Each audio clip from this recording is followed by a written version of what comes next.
I bow to all the seekers of truth.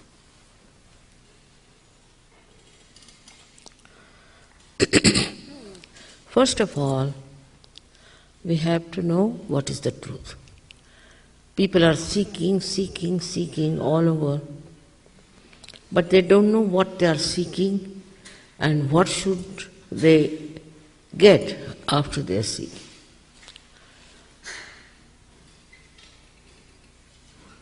This seeking can lead you into many diverse directions.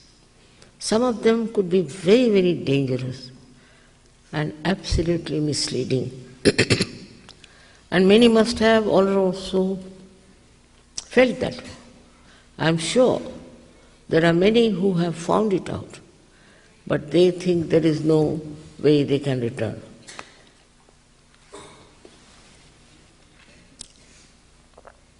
The seeking is very simple to understand, that you want to know yourself.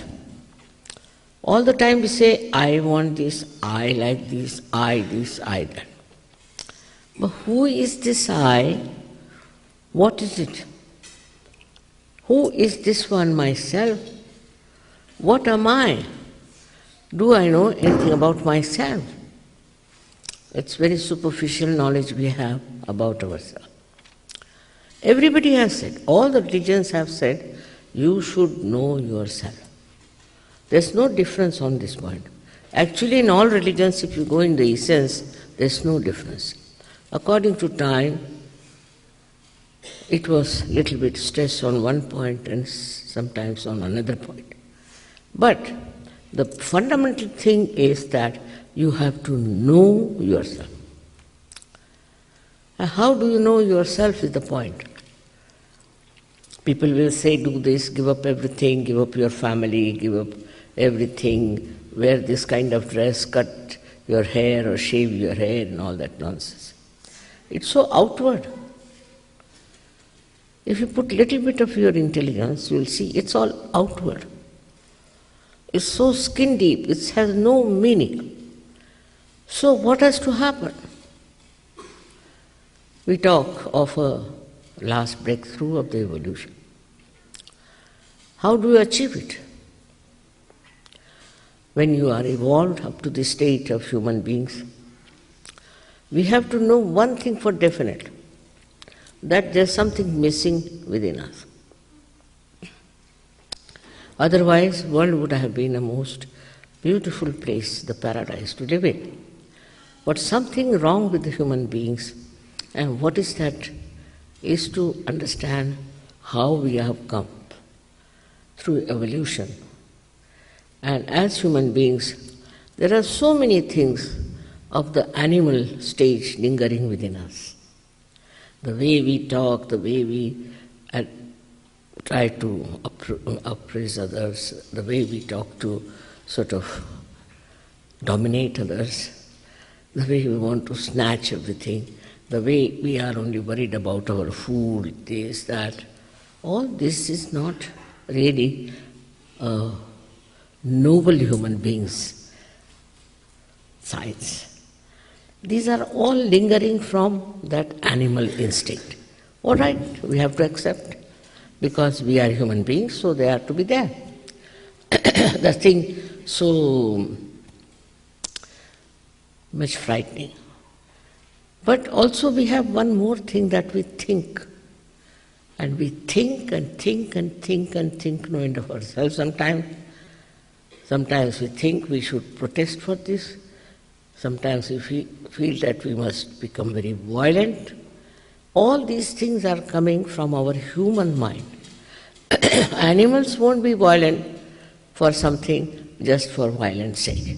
They'll be violent, all right, but for their own purpose of killing some animal or something. But here we have groups and groups of people who just enjoy violence.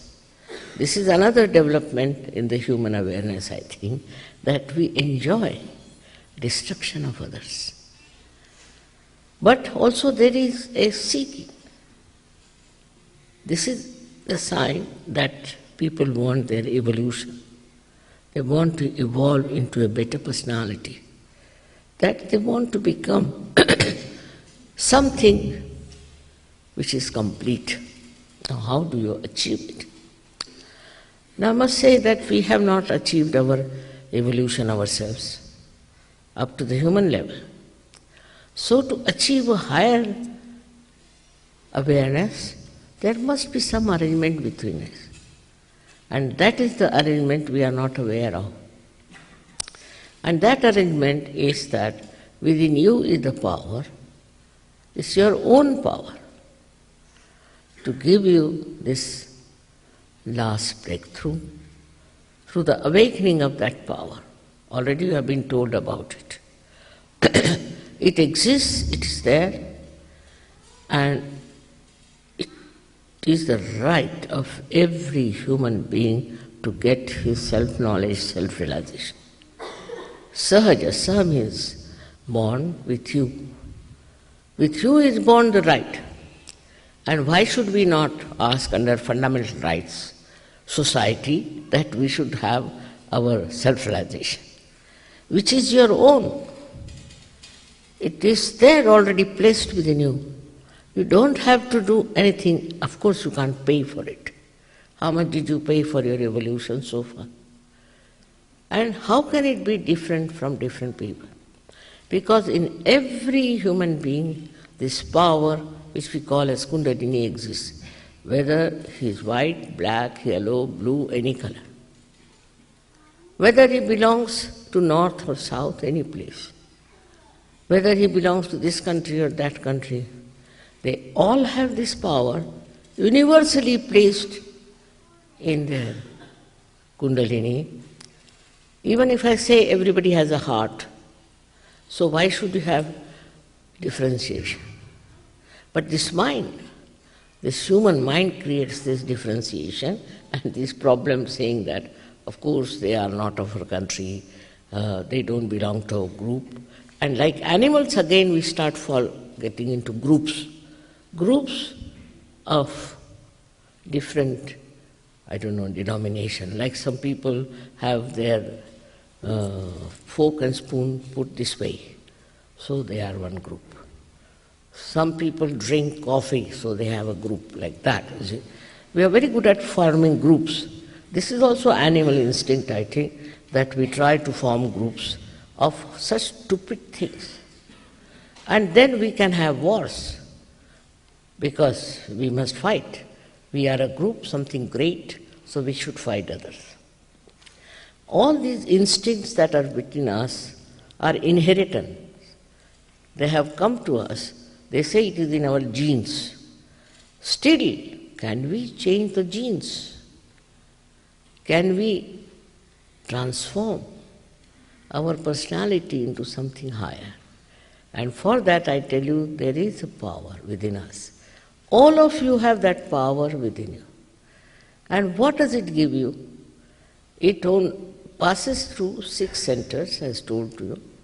It nourishes it, it integrates it, and ultimately it pierces through the last fontanelle bone area. We can call the actualization of the baptism, and is connected to the all-pervading power of divine love. Again I say love. Divine compassion and divine love. So you get connected to that power which is all-pervading. If you ask a doctor who runs our heart, he'll say, it's the autonomous nervous system. But who is the auto? Who does all these things? Who does all the living works? Look at these flowers, beautiful. Who has made these flowers? It's different flowers. How does this mother differentiates and how she gives all these flowers? Do we think about it? We take it for granted. All living work, we take it for granted. But it is done by this divine power. Believe me, there is this divine power around us which protects us, which looks after us, which guides us. And also, above all, it loves us. And it cares for us. It wants that we should all receive the blessings of this all-pervading power.